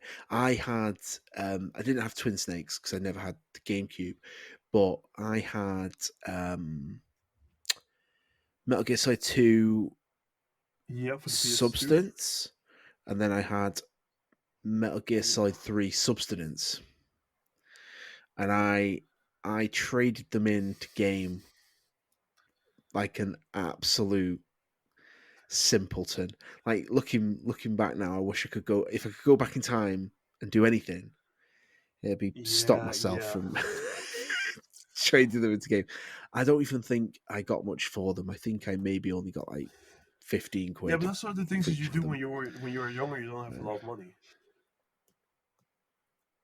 yeah, that was it. Poor student, desperate to get that to that midnight Yeah, opening of Resident Evil yeah. 5. But I can tell you that I my I sold my first Pokemon collection when I was 14. When I was 14, Oh, okay. I sold it for €35. Yikes. And it didn't have a lot of stuff. But I do regret selling it because the child in me really still like, oh man, you really were stupid selling those cards. Mm, I think the most expensive card yeah, was like the I Blastoise, had but still, the. it's what they were my cards. Oh yeah, I never had. In fact, actually, I still have it somewhere. I have Oh, Venusaur nice. from the first set somewhere pottering around. Substance. All my original Yeah. foil Pokemon cards are in one sleeve together. Oh, I love it. I've got like a. I'm sure there's a Mewtwo in Amazing. there. I think there's a Machamp in there. Um, Venusaur, maybe a couple of others. I couldn't tell you without having to find the folder and the pack. And but yeah, they're all in the same sleeve. Yeah, yeah. Yeah. This big chunky sleeve that's just got all these Oh, I Pokemon love it. cards shoved into it. Yeah, so I imagine they're worth nothing because they're bent and Well, if they are creased first and edition, all they will sorts. always But be worth something. But mm, even then, they're I'll worth have to more find for them and you look. than to anybody else. Yeah. That's it. I mean, for me, like I've got some of the Yeah. celebrations ones. I've got the Blastoise from celebrations. Um, I got something else from celebrations as well, but I can't think of what it is for the life of me. Um, I do like Yeah. picking up like little bits like that. I think they're cool. Um, but yeah, I traded in substance and substance. I felt like a buffoon because now I'm like looking back, going, "Oh no!" Like I should have kept them, but Yeah. yeah, story of my life. So now I'm a bit more thingy about games. Like if there's something I like, Yeah, I'm but gonna that's the keep it. thing I'm doing right now because I also started going to. I mean, I had a very. I still have like a suitcase full of games I want to sell. So I'm Okay, actually going to fair play. conventions like Comic Cons, smaller cons, to sell everything I've double or I really don't want. Uh, Okay, yeah, I mean it that's costs like cool. 200 to 300 euros to get a table at the events, but I can get around double back. So in the end, I a get rid of my stuff and b I also get connections with people who are searching for special stuff because from time to time we do a friend of mine collects a lot of Japanese exclusive stuff like plushes from the Pokemon Center. Okay, And I get in contact with people who are searching for special stuff because the 16 or 18 plus game I showed, the fighting game I showed during the great mailbag, yeah, oh uh, yes, that one is a Japanese exclusive, and I managed to get one. yeah. And for other games, for other people I talk to, oh, I saw you. You were selling this game that was only in Japan. Uh, do you do import? And I say yes from time to time with people, and we share the shipping costs and we do everything together. So, oh, great. Then I will keep in contact. Mm. And I'm also, if I ever, do you also buy games in? So, yeah, depends. I'm not a big player into the buy and selling stuff. It's just stuff I have No, from the years of just going into random sales and buying stuff that I want to get rid of. yeah. Yeah, Stuff you've accrued. Yeah, get rid of some of the old yeah. to get in some new stuff. What was that game? It's Blade something Arceus, Arcus. isn't it? That game. It was Yeah, Blade Arceus. That's the one. Yeah, clean. the very clean Yeah, stuff. softcore. My friend Stu would love that. My friend Stu's like he's he loves like his anime stuff, and anytime Yeah. you're speaking to him and he brings up something anime, it's always like Yeah, off the yeah, yeah, hinges. And you're like, it's just this crazy ass storyline, and it's always just full of yeah. unrealistic I know. women. And you're like, he buys like the statues and stuff as well. And I remember him showing me one of the Yeah. statues. We went to Liverpool. Well, I went to play in a Flesh and Blood event, but he just came for the Wander, and he potted off. And I remember him coming back, and being like, "I bought this," and show the I was like, "What the hell Yeah, is that?" And it's like it's this statue, and it's from this anime that I like, and it's cool. I was like, mate, it's a half naked woman that's on a something. Yeah, I don't know, flying a horse or something. yeah, I It's know. always really It's random. something that it's one of the things that put me off a little bit recently of anime stuff because my girlfriend is also a big anime fan, and at a certain moment, uh, Okay. the, it's called you call it in the Japanese it's called ecchi, so it's the bill the borderline softcore stuff. Uh, she got Okay. really put off by the because it was a certain moment that came a lot of new anime just were putting a lot of softcore random stuff, but also with characters that look very young. Yeah. Yeah, so she got very put off, Yeah. and she told me about it, and we had some talks about it, and that also really ticked something in me that was like, okay, yeah, you're right. It's way too much. And I used Yeah. to be the guy that watched all the animes that came out at the season, and now it's like, Yeah. it's if the first anime And has stuff like really puts me off, I don't watch it anymore. no, I get that. Yeah, because sometimes it's a bit too. There's using it in a way that it fits, and then there's throwing it in for Yeah, for the just the bait. sakes of having it, and that I think that was something like so into a different context. It's kind of how like Game of Thrones season one was. There was just a lot of like nudity and stuff, and you're like, you could have gotten away with Yeah. not doing that and nothing would have been impacted.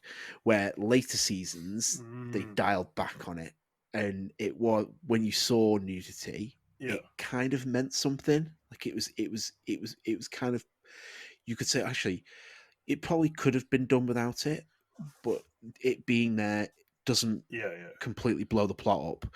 Where season sort of one and maybe even to a degree season two, there was a lot of it just on screen, and you're Yeah. like, why is this happening? And I'm not a prude by any means, but even I'm sometimes like a bit. Yeah. Come on, guys. That's that's why. You know what? The only thing the only reason I bought that game was because I knew I had the regular version, which I bought years ago. I was like, oh, cool! I want to have the collector's edition.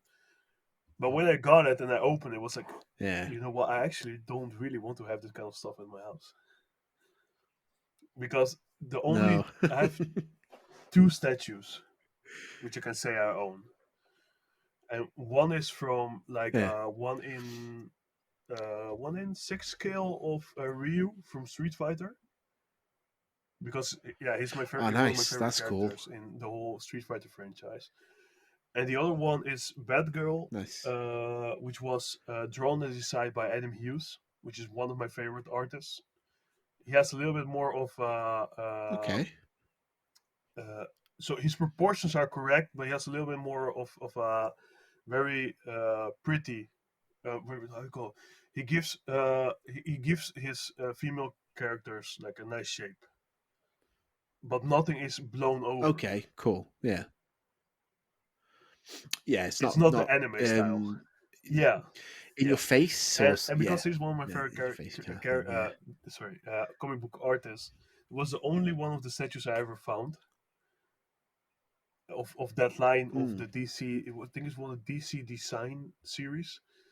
Uh, and I was like, okay, you know what? okay. It's not super expensive. It's one of my favorite artists. I will buy it just to have it.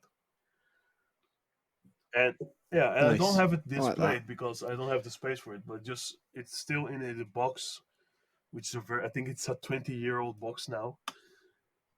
Uh, and I was like, yeah, you know what? This is only female. I don't really like the to have like a big statues. I would like to have like a 1 in 4 scale of Batman and Superman. You know, from the sideshow collector statues, Oh yeah. and maybe one for Wonder Woman, depending on who the artist and sculptor are.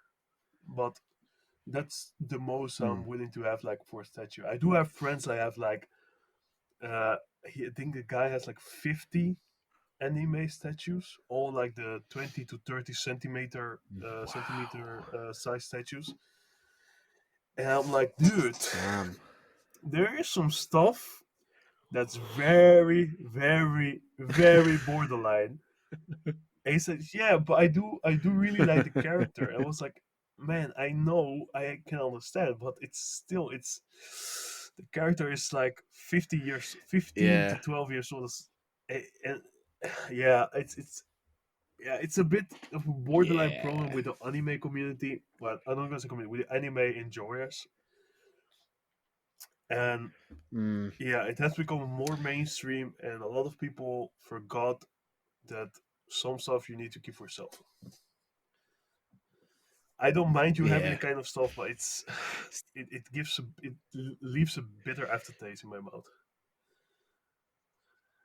Yeah. It's fine Yeah, if you want to do that. That's cool. But yeah, don't necessarily. yeah, You don't want to sit here you in your can. living Yeah, room that's looking at correct. it. Basically. um, so we'll Yeah, slide flesh and blood. seamlessly back into flesh and blood. Um, do you ever see yourself moving away from Bravo as like a Uh, hero? Obviously, with the yeah, exception of him that. being living legend, then of course. Probably. No, I'm not. If Bravo ever becomes LL, I will probably not quit the game. Uh, because I also like Katsu a lot. The idea of Mm. having those heroes from World to Raid. Uh, I think if I ever change to another hero, I will probably play Kano. Okay. Yeah, Ooh. I know. Ugh. Just But yeah, but that's wizard one of the few madness. characters I will be like, you know what? I have all the Guardian stuff. There aren't any fun Guardians to play. That means I will probably not play any Guardians until the next time. I will go to something the complete opposite way. But at the same time, all the skills I've learned Mm. from Bravo, like the pitch stacking, the correct way of putting cards at the bottom of the deck, also helps a lot with. Well, at least it should help to be able to transition somewhat to Kano Yeah, with or Kano. Wizards. Yeah, because I I've got very limited experience against Kano. In personal games anyway. Not on Talishar a little bit more, but um, I played the. I can never remember if it was a Battle Hardened or Calling, whatever it Yeah, was in Leeds at the beginning of the year. Um, I I played that, and I was playing as Briar, Royal Briar, and it was my last round before I dropped. It was round 5, and I was up against Kano, and I sat down with this guy, and I was like, "Oh, yeah. nice easy win for you, mate," because Oh, I of was on course. AB Yeah, yeah, one, yeah, yeah. and unfortunately for him, he did not see what he needed to see because I was like, I went nimblism um, into Ravenous Room, oh Cokes. no, Oh, Christ. Swarming Yeah, yeah, Gloomvale. yeah, It was literally what I had in my hand. I was like, coming at you, I was like, coming at you for 6 damage. He had, I think, 3 life. yeah, I was like, yeah, if this hits you dead, basically, is you need. So yeah, if you're gonna KO, you need to KO me now. And I was like, I have one card in hand, which was a blue pitch. I was like, I can block 3 damage yeah, off a total over 3 cards. If you can do 30 yeah, arcane, you've beat yeah. me. And he went, okay, I'm gonna have to do it. Unfortunately, his hand all reds. Yeah, but that's a thing because we have a very good Kano player at one of the armories I play now, Mm, and he tells me like there are cards even when you're low on life that you just need to block with. Uh, yeah. if like you said you have one blue card in hand, you play the Nimblism and the Swarming Gloomveil, that means you have 6 damage, +2 from the Rosetta Stone and the Arcane. So in total, you're coming with 10 damage. Mm, Then, if you calculate it simply, that means you can block out 6 with your hand, Mm. use one of the cards to either pitch for arcane barrier or just block with the two and keep the one red in hand, going to either two or one. So you still have the choice Yeah. of not to go off and He just see what your next hand is. And if it's all blues, you're all good. yeah, he probably should have really. I think in his brain he was kind of like, I Yeah. need to do something because I'm not going to get anywhere like this. And the guy on the table next to us, they'd finished their game and they both kind of were sat staring over at our game. And they were like, "Oh, Kano's going off," and I was like, "Mate, if you can Yeah, do you're done. like 30 damage, Yeah. you've won because I can only block 3, and I've got 26 health, Yeah. so you need +1." And he was like, "I can do," and I think it was some silly amount like 13, and I was like, No, no, "Yeah, no. you ain't gonna beat You're me with dead. 13, mate. I'm not Yeah. even gonna block 13." just gonna leave it. And he's Yeah. like, So, "Yeah, you win." it was, and I was like, "AB oh one Christ. Briar beat Yeah, it Kano." hurts. It just Yeah. sheer We also violence. like one of the local players, the same guy who I'm actually really because he wants to play against me. I say, okay, let's go, because I also want to practice against Kano as a Bravo player. Because our Yeah. games go long. Because Oh yeah, yeah. like a Bravo versus Kano match could be like him using around 30 cards to just block out damage. Keep 30 cards in his Mm, deck for pitch stacking, and that's what he did. yeah. I was actually on 43 life, and he was at one, and he went off. And I told him because we were both sitting down. We both went okay. He told me, okay, I'm gonna go off, and I'll try to combo. I said, fine, do your thing. I have one card in hand left, one card in arsenal, and two floating. So just do your thing. I will wait. I will think with you because we were playing an armory. It was like, okay, okay, we will both calculate. I told them, hold up a minute. If you do this and this and this, okay, this is exactly 43 damage. And I said, okay, I can block, Oof. and I pitched my blue card to prevent. At the end, total it was 43. And it was like, okay, Oh wow. I play Sigil of Solace. Oh. Go to Ah, 46. Ah, fuck, I'm dead. He was dead. He died. But and then we yeah. went back because I also like to learn from Kano because it's the guy is a mad genius guy. And we were playing like okay, this and this Yeah. is. But wait, if you have just done instead of going for both of the lessons in lavas, including the ether wildfire, you should have done the what's your ether flare that gives a +1 to the next time you do arcane damage. So it comes in I for think I think 4 so. Yeah. plus lessons in lava plus that one plus ether wildfire. So total would have been 72 instead of the 46. Oof. Yeah, and that's Blue yeah. neck. And I hate Kano. and we both calculated and we were looking at this. Okay, this and this and this and this and this and that stuff. Okay, so you still have like one two cards, and actually it was fun to have a very conversation to a very great good Kano player because he actually from the start of the game he was pitch stacking his cards.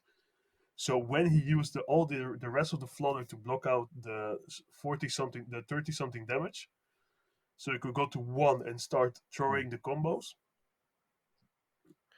His deck was Yeah. like this thin, and Oh it was Jesus. perfectly stacked. Yeah, it was an amazing Oh game. wow. Yeah. You see, on I've played a lot of against Kano on Talishar when I was testing Yeah, Bravo in Blitz because obviously where we met at the Birmingham Calling, originally I wasn't going to play the Calling. I was going to play Yeah, the yeah, Battle Hardened the next day, which was Blitz. And I was going to run Bravo, but then obviously I won the package, so I entered the Calling instead. Um, but when I was playtesting Blitz, I could not get a win over Kano to save my life. I think it was something ridiculous, some ridiculous number of losses. Um, and then all I did was I just upped it yeah, to Arcane Barrier 4 and pretty much just stopped playing the yeah, game. yeah. and I was just like, okay, I'm just going to Arcane Barrier 4 everything. And then at some point, you're going to be really low on cards. I'm still going to have a lot of cards. And I'm going to keep Arcane Barrier in. And then I'm going to keep hitting you Yeah. with Titan's Fist if I can. Like if I've got two Oh, cards in that's hand, I'll hit you with yeah, Titan's yeah, yeah, Fist. If I've got one card, I'll hold it. Um, and uh, and as you said, as soon as you see it, I'll just put this yeah. Sigil of Solace in my arsenal, and I will leave it there for the remainder of the game until it will impact you the most. um, and you've now got to try and find your three If extra you have damage. enough resources.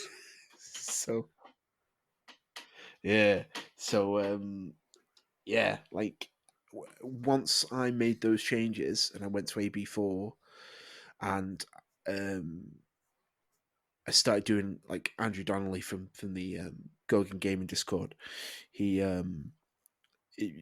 his life gain sort of strategy was very influential. He's like, "Oh, you should try this," and I was like, "Yeah, Yeah, Sigil Solace in Arsenal. Just keep AB in, and non-stop eventually cards. Kano Yeah, just dies to his own. Yeah, eventually, even when he's comboing, eventually he just runs out, and you've still got most of your cards, if not all, if not all of them, because you haven't actually been playing anything. yeah. You've You've only been only playing been to survive. Yeah, pitching for Arcane Barrier. Yeah, it's you can throw a few cards if you get the chance, like early game, like big yeah, beefy moves, Spinal Crush, that type of stuff. But generally, you are going to try and yeah. Score. keep hold of your cards to stop him doing stuff. But yeah, it's really fun. But yeah, I love Bravo. Cool. Do you have any goals for Flesh and Blood moving forward? Is there anything you're like, Yeah, this is something I like want to one of do? my bigger goals that I actually managed to achieve this year. I managed to top eight in RTN, a Road to Nationals. Nice. The second goal I had was to come into the money for the Nationals, but I didn't. So Okay. I was like one Ah. win short to get into the top 20 to get Oh. $200. But it's fine. It's fine. I accept the Oh. loss because I actually got a draw against a Dromai because I didn't play fast enough. And the other guy was is a Oh very good no. Dromai player, but he was also very playing too meticulously because I just needed one more Uh. turn to pop one of his dragons and then dominate the crippling crush. It's always crippling crush, It's yeah. always the dominating Uh, crippling crush. so yeah, It's for my always the next goal dominating is crippling crush. my goal for now at Barcelona for now is to try to get in the to day two for the calling or in the top 64 for the LL Beta Harden. Yeah, You are you going to? Dare I ask? it's gonna no It's gonna Star be Wolf. Star of Show, isn't it? Yes, Star of the show Star of Show. because I finally have everything See, cold foil for him. I got the boots, uh, rampart, see, I the stalagmite. I got the three double element cards, the winter's whale, the crown of seeds, except the tunic because I can't afford a cold foil tunic. But I do have oh, everything for him uh, pimped. you see, do, okay. I'll ask you then because Yeah, we'll wrap up shortly. But I want to ask. I'll ask the question. Do you? Me and my friend Mike, we were having this conversation. We were like, we honestly don't think he's going to be that good in the Living Legend format because you you have an open format yeah, where there's no card bans, and you have yes, Fire with Stubby Hammers, who is unbelievably aggressive and is not going to give a damn about Stavos No, and Starvo doesn't like to block, so the last thing he wants is a Fi that's dealing a 15 damage. 10, 12 chain combat chain. Um, you've also going to have Prism, Yeah. who's now going to see a resurgence and now has newer cards to add to her arsenal thanks to Dust Till Dawn. Star of the Show's not really seen any actual support aside from Starstruck. Do, do, do, how do you think the Living Legend format will shape? Somebody who isn't super competitive, I think, even with a new support for Chain in Dust Till Dawn, even with a new support for Prism in Dust Till Dawn, or the unlimited attack Phi, or the OTK Phi, let's say for now, uh, Mm. I just need one good hand, even if I have to sacrifice all my art equipment to block. Just having Mm. a Starstruck dominated, because you know what it means, right? If Phi doesn't use stubby hammers, or if Phi uses stubby hammers, he won't be using the Suko. That means two extra Yeah, block yeah. is gone. He will probably use the Mask of Momentum or the Mask of Pawns and Links. Probably the Yeah. Mask of Pawns and Links together with the Furnace and the Mm. Snapdragon Scalers and the Stubby Hammer as a main.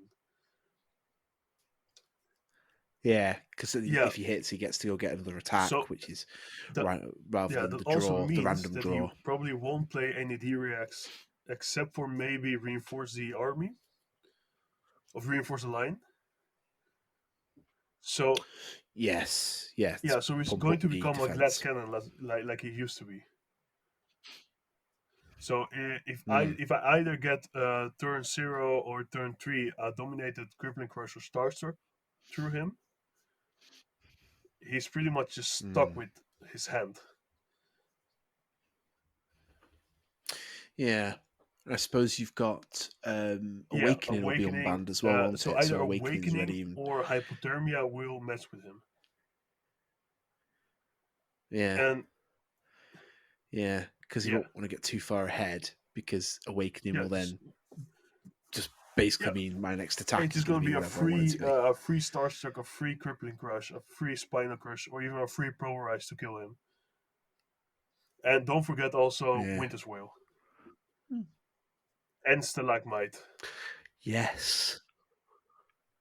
Yes, they are Yeah. back in play, So aren't they, it's in the going to yellow be format? yeah, Winter's it's Whale. probably going to be still going to be a casino for both.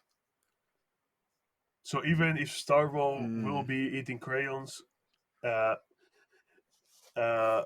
Fi will probably need to have Right.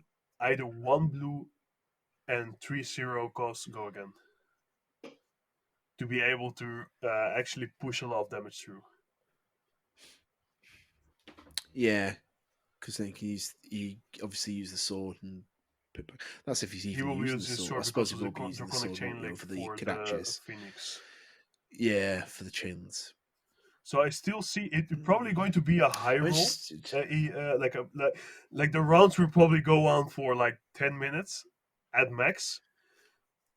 If you Yeah. are unlucky, you will play against Oldham with everything on band, which will probably go on to like the 55 minutes rounds. Oh God, Yeah, yeah, because Oldham's back, and then he's in the same boat. He also yeah, now has access to Awakening, and no. he doesn't have any ban cards. He's just chilling. But you got Skeleton Fistfry as yeah, well. and that Gets the one Skeleta probably will back. be a very interesting, and not gonna say very hard, but probably gonna be a very interesting match. Because at the same time, Starvo can just play Starstruck, and he won't be able to attack. Uh, Mm, Except if he has like yeah. the 9 cost 9 attack, 9 blade of yeah, Ninth Blade of the Blood that Oath. that card he will be able to play because he Yeah. just needs to block for 4, so the on hit becomes to 9. That means he no, 4 goes to 12. He blocks for he blocks for 4. So the on hit is only for 8 and for 9 or higher he can play. So he can just play that one with 15 Mm, rune blades or rune chants. So I think it's going to yeah. be a very high mat. Uh, event. Yeah, a lot of people sitting figuring out Yeah, optimal priority play and, lines, and because I've been also been listening to oh Alex, from what was his channel called again? Journey with Alex, the German guy who does a lot of interviews with Flesh and Blood players around Europe. Yeah, oh yeah, I know he who you was mean. doing interview with an old Bravo player. The Starvo player was explaining, okay, so these are a few of the guidelines you're gonna have. These are a few of the decks you're gonna encounter. But one thing I really looking let's say I'm not looking forward to play is Drone Reiner,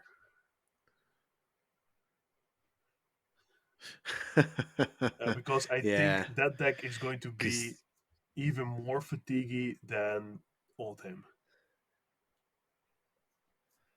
I don't know why, but having the option of running a full rainbow set of the drones of brutality in your deck, and they actually fit into your gameplay style, mm, even if there are two blocks, it will mess with a lot of yeah, people.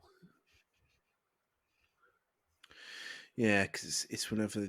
So essentially, you would have like 9 cards in your deck Yeah, that are constantly going to cycle, regardless yeah, of what you're doing with them, whether you're discarding them for your own effects or whether you're yeah, using to block.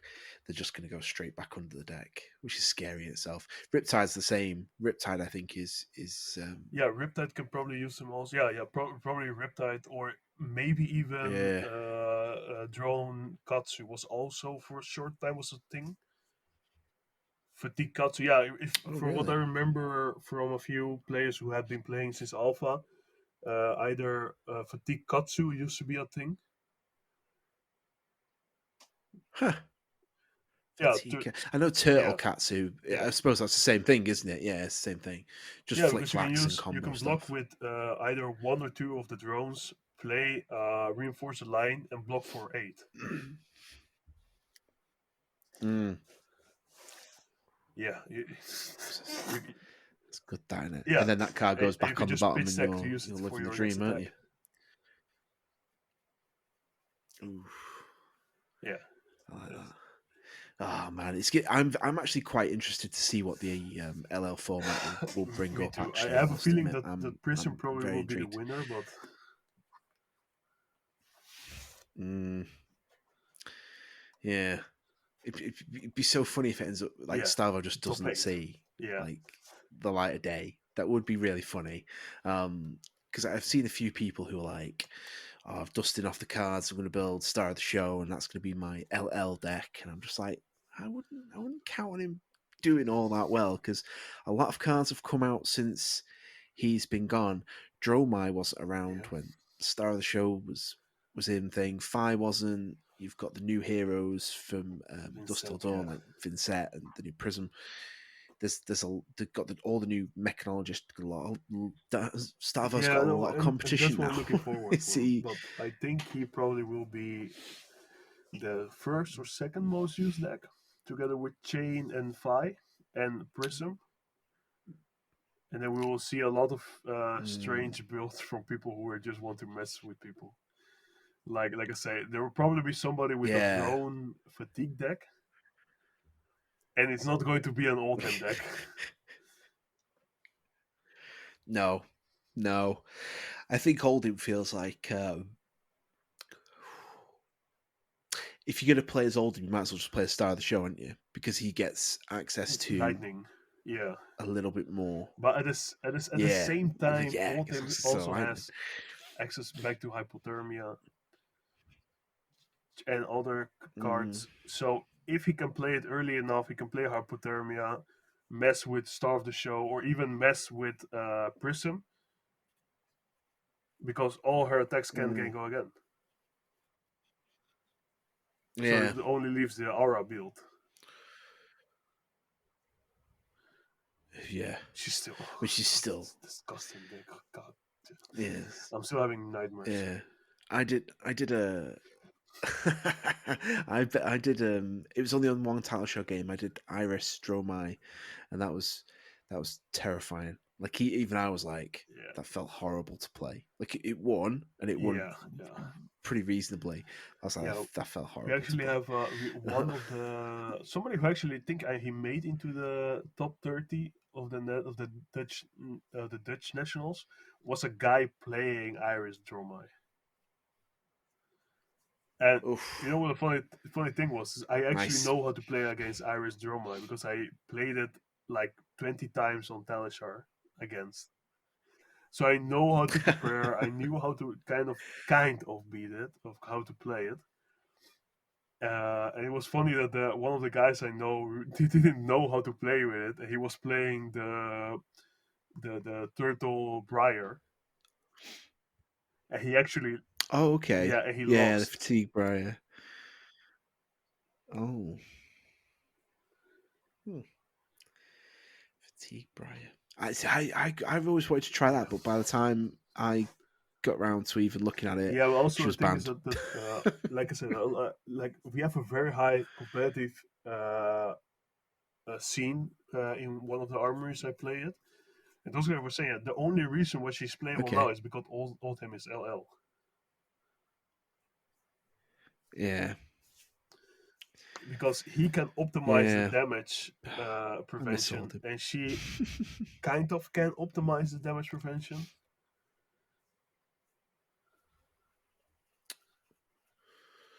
Yeah, I didn't ever really get to try it, which was a shame, really, because I would have liked to have. So the only version of Briar I've ever actually run Yeah. is the Royal Briar. It's the only Yeah. version I've ever actually managed to run. I did build a fatigue list that I saw online, but I never got a chance to play it before she hit LL. So as soon as I saw like she hit LL, I was like, I'm never gonna get to play this deck, so I'm just gonna take it apart, put it straight back in the folder Yeah. because I'm never gonna get to play it. So what's the point? I just, I, yeah. So yeah, so we'll see. I'm excited by it, but yeah, I'm really excited to see what will come from it. Actually, that'll probably be the I'm keeping an eye on Yeah. off my I'm list. looking forward to play it, and I So, will hope I can get some practice in between. But I'm still building my cosplay. Would need to be done in 20 days, so it's going to be a horrible, horrible time for me coming weeks. uh, Oldham. what are you going as? Yeah. Oldham. and Oh and I wow, hope, dude. by God, I hope I still have some little bit time left to revamp my Star Wars jacket I took with me to Lille and play the whole Sunday with the jacket on Mm.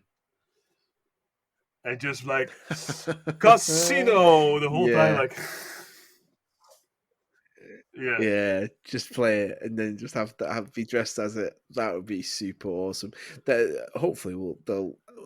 I assume they'll be I think streaming the LL I event, hope so won't they? because I would assume. I mean the calling and of course Worlds will probably get priority, but Yeah, I'm not sure. I hope they have multiple streams, like one for the calling, one for the worlds, yeah, and one for the battle hardened. yeah. Yeah. Interesting to see what they'll do there. Um, cool. Well, Uh, thank you so much, dude, for coming on. I do really appreciate it. It's been an absolute blast. yes, We will sir. get you back on, and we'll dive into more. But before we get out of here, I will open the floor to any socials you want to plug. Before we get out of Yeah, here. my socials are Sebacoraje on X/Twitter, also on Instagram. I've also have my very empty YouTube channel, Seba Collects, which you can see. I pulled a Yeah, very nice majestic foil card from Arcade Rising, so go watch it. yeah. So you Yeah, need to I start have putting I more have stuff on. hours of That's what you film need to stock do. I still need to put on. I have like I actually bought an Amazon return box from Welcome to Raid, and it had a very Oh, nasty okay. surprise in it. So I that video I still need to put onto my channel. See, you gotta Yeah, get it out there. You gotta put it out. Like some of the rubbish I yeah, put yeah. out, you just gotta get it out. You gotta do it. You gotta get it uploaded, man. People see it. Thank you so much though, for coming on, dude. People listening, you can catch us on Instagram at Big Boss Book Club, X Big Boss 010, Facebook Big Boss Book Club. You can also listen to the show now on YouTube, so please go subscribe to the Big Boss Book Club YouTube channel. If you do subscribe, you will receive exclusive content delivered through your window in a break form, wrapped in pornography, so people won't know the disgusting stuff you're actually listening to. Thank you so much to Andres for coming on. I'm Big Boss. We are out. Peace.